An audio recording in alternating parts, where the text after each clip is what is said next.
ఓం శ్రీ గణేశాయ నమః.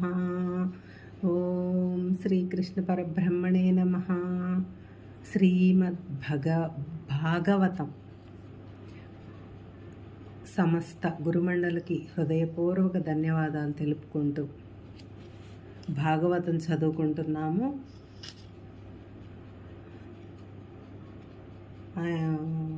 దుందులి ఆమె పండు తినదు, తను ఈ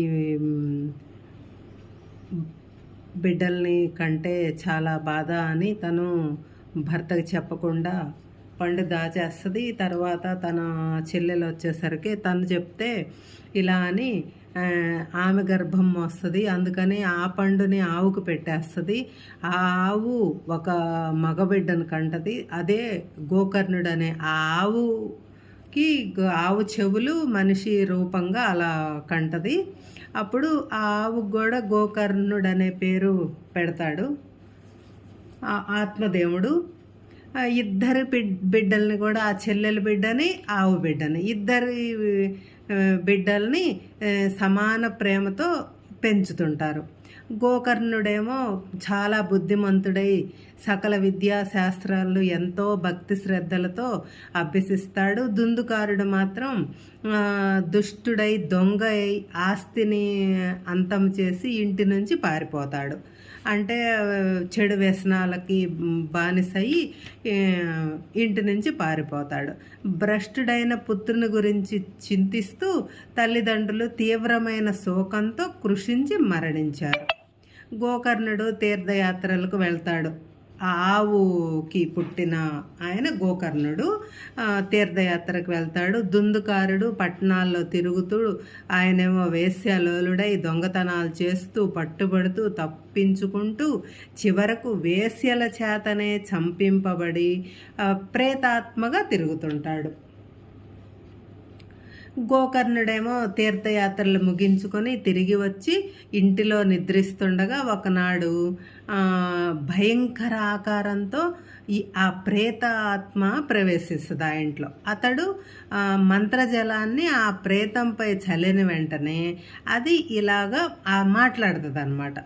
అది మాట్లాడతాడు, అన్నయ్య నేను దుందుకారుణ్ణి, నా యొక్క ఈ దురావస్థను చూడు, మీరందరూ ఎన్ని బుద్ధులను నేర్పినా సరే నేను అవన్నీ పెడచెవిన పెట్టి నేను ఇలా తయారయ్యాను, నాకు సద్గతి కలిగే మార్గం చూపు అని వేడుకుంటాడు. గోకర్ణుడు చాలా విచారించి ఇలా అన్నాడు, సోదరా, నేను వెళ్ళిన అన్నింటిలోనూ నీ గురించి తర్పణాలు చేశాను, గయలో శార్థం కూడా చేశాను. అయినా నీవు ఇంకా ఈ స్థితిలో ఉన్నావంటే నాకు చాలా ఆశ్చర్యంగా ఉంది అని చెప్పిన గోకర్ణితో ప్రేత ఇలా అనిందనమాట, అన్నయ్య గయలో శార్థం చేసినా నాకు విముక్తి కలగలేదంటే నేనెంతటి పాపాత్ముడినో కదా, 100 సార్లు గయలో శార్థాలు చేసినా నాకు నిష్కృతి కలగదేమో, నీవే ఏదైనా మార్గం చూడు, నన్ను ఉద్ధరించు అని ప్రార్థిస్తాడు. సరే 1 నెల తర్వాత చెప్తాను అని చెప్పి గోకర్ణుడు సూర్య జపం ప్రారంభిస్తాడు. సూర్యుడు కరుణించి భాగవత సప్తాహం చేయమని సూచిస్తాడు. సూర్యుడు గోకర్ణుడు భాగవత సప్తాహ నిర్వహణ ప్రారంభిస్తాడు. చాలా ప్రాంతాల నుంచి ఎంతోమంది వస్తారు. ఒక పవిత్ర సద్బ్రాహ్మణుని ముఖ్య స్త్రోతగా నియోగించి గోకర్ణుడు శ్రీమద్భాగవతాన్ని పఠిస్తారనమాట. వాయు రూపంలోనున్న దుందుకారుడు ప్రేతగా ఉన్నాడు కదా, ఆ ప్రేత ఒక చోట స్థిరముగా ఉండలేడు కనుక అక్కడే ఉన్న ఒక వెదురు చెట్టులో ప్రవేశించి స్థిరంగా ఉంటూ తదేక దీక్షతో వింటున్నాడు. ఆ వెదురు చెట్టునకు 7 కణుపులు ఉన్నాయి. ఒక్కొక్క రోజు శ్రవణం అవగానే ఒక్కొక్క గణుపు ఒక పెద్ద శబ్దంతో పేలిపోతుంది. 7వ దినము సంపూర్ణ శ్రవణంతో 7వ కణుపు కూడా పేలిపోయిద్ది. దాని నుంచి అత్యంత మనోహర రూపంతో నీలమేఘ శ్యాముని వలె మెరిసిపోతున్న మేని ఛాయతో పీతాంబరధారి అయి కిరీట కుండల వనమాలాధారి అయి సాక్షాత్తు శ్రీకృష్ణుని వలె దివ్య తేజస్సుతో ఒక పురుషుడు బయటకు వచ్చి గోకర్ణుని పాదాలపై పడ్డాడు. తనను ప్రేతస్థితి నుంచి రక్షించావు, నాకు సద్గతిని కలిగించినందుకు ఆ దుందుకారుడు గోకర్ణను కృతజ్ఞతలు చెప్పుకున్నాడు. అంతలో విమానం ఒకటి వైకుంఠం నుంచి దిగొచ్చింది. దాని నుంచి దేవదూతలు దిగివచ్చి దుందుకారుని ఆహ్వానించి విమానంలో కూర్చోబెట్టుకున్నారు. అంతా చూస్తూ అందరూ ఆశ్చర్యంతో మునిగిపోయారు. గోకర్ణుడు విష్ణుదూతలను ఇలా అడిగాడు, ఓ దివ్య పురుషులారా, భాగవత పురాణాన్ని ఇంతమంది శ్రవణం చేయగా ఈ ఒక్కరికే మీరు తీసుకొని వెళ్తున్నారేంటి అనగా వారు ఇలా జవాబిచ్చారు, ఓ పుణ్యాత్ముడా, నీకు నీ సందేహం సమంజసమైందే, కానీ కేవలం శ్రవణ మాత్రమే చాలదు. ఇంతమంది విన్నారు. తను మన ప్రాణాలను కేంద్రీకరించి ఆయన హృదయంతో తదేక దీక్షతో విన్నాడు.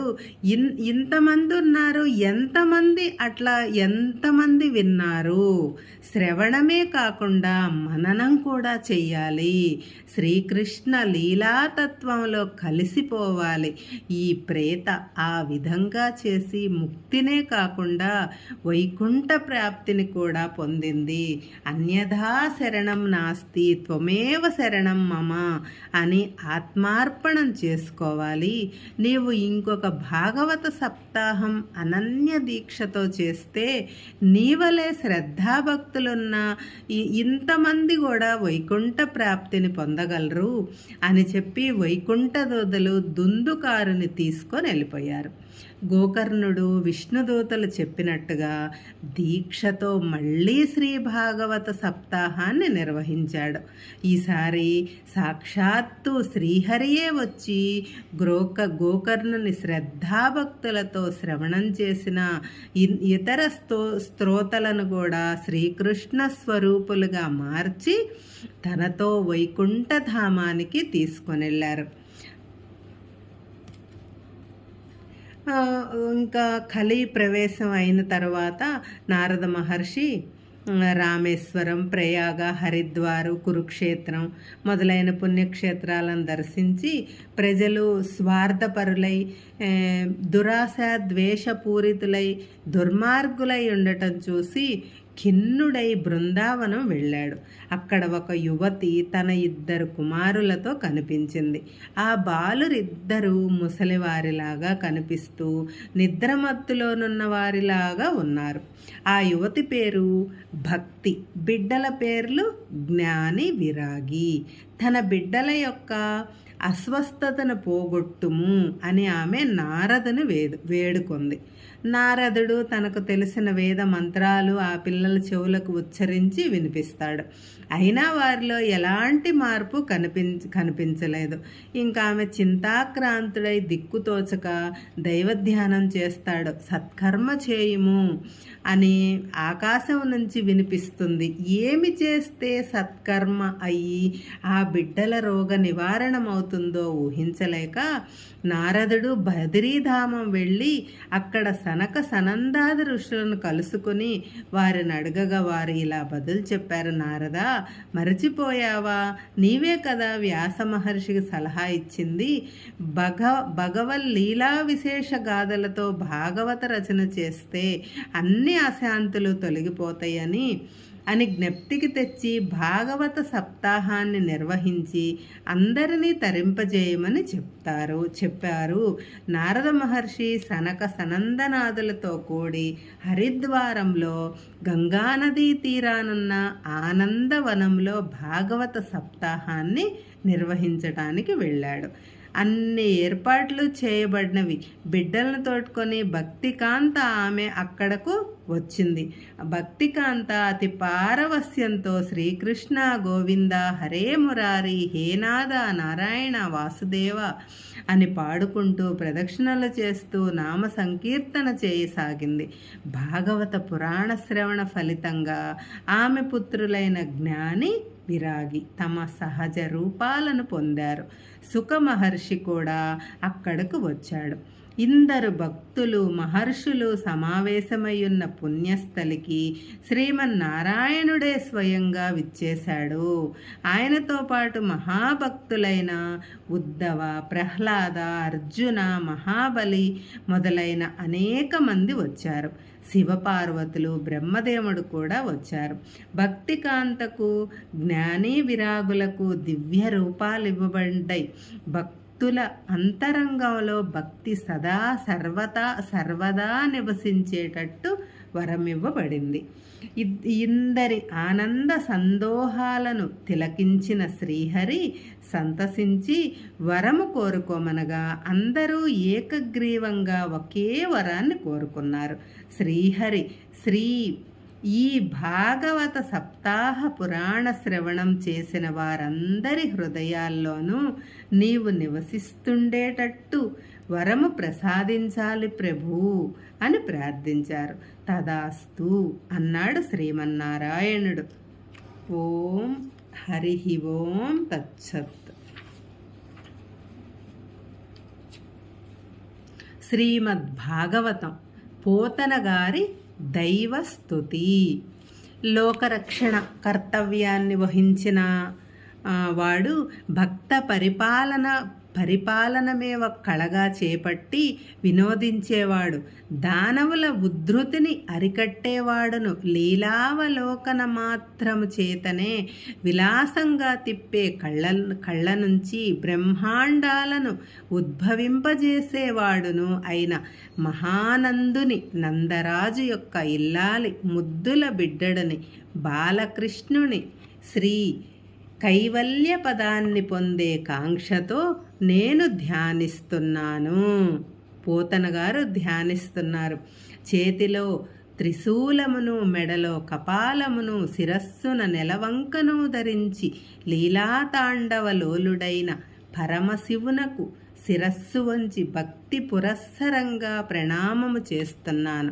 కరుణాసాగరుడైన ఆ హరుడు, కందర్పదర్పహరుడు, పర్వతరాజపుత్రి యొక్క ముఖ పద్మాన్ని ప్రఫుల్లం కావించి ప్రభాకరుడు, నారదుని ముని సత్తముల చిత్త కమలములలో విహరించే మధుకరుడు, చరాచర ప్రపంచాన్నంతా చక్కగా సృష్టించువాడు, సరస్వతీదేవి స్వాంతానికి సంతోషం చేకూర్చెడివాడు, వేదాలన్నింటినీ సమర్థంగా సమకూర్చినవాడు, నాయకుడై దేవతలను ఆదుకునేవాడు, కల్మషాన్ని జయించినవాడు, ఆశ్రితులను ఆదుకునేవాడు, తపోధనులను శుభాలను కలిగించువాడు అయిన బ్రహ్మదేవుని నేను శ్రద్ధాభక్తులతో సేవిస్తున్నాను.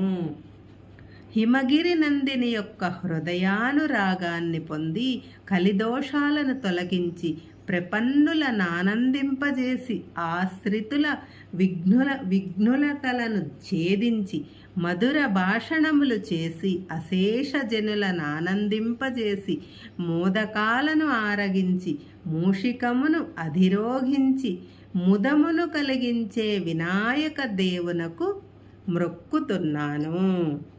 శరణ్మేషు మధ్యే చంద్రబింబము, కర్పూరము, స్ఫటికము, రాజహంసలు, మల్లికలు, మంచు, నురుగు, వెండికొండ, ఆదిశేషుడు, కుంద మందారాలు, పాల సముద్రము, పద్మపుష్పము, ఆకాశగంగల వలె స్వచ్ఛమై శుభాకారముతోనున్న నీ యొక్క సుందరమూర్తిని మదిలో నెప్పుడు చూడగలను?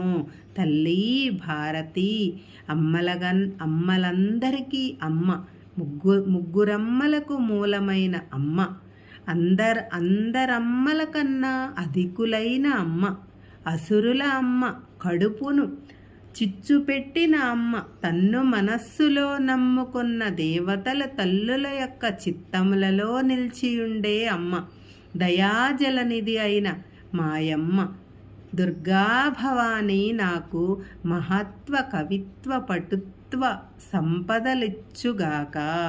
శ్రీహరిని పట్టపు దేవి అయిన శ్రీదేవి పుణ్యాల దీవి సిరి సంపదల పెన్నిది, చంద్రుని సోదరి వాణీ శర్వాణులతో క్రీడించే పూబోణి అరవింద మందిర ముల్లోకాల్లోనూ పూజనీయురాలు, వెలుగు వీక్షణముతో దారిద్ర్యాన్ని తొలగించే తల్లి అయిన శ్రీ మహాలక్ష్మి మాకు నిత్య కళ్యాణాలను అనుగ్రహించుగాక.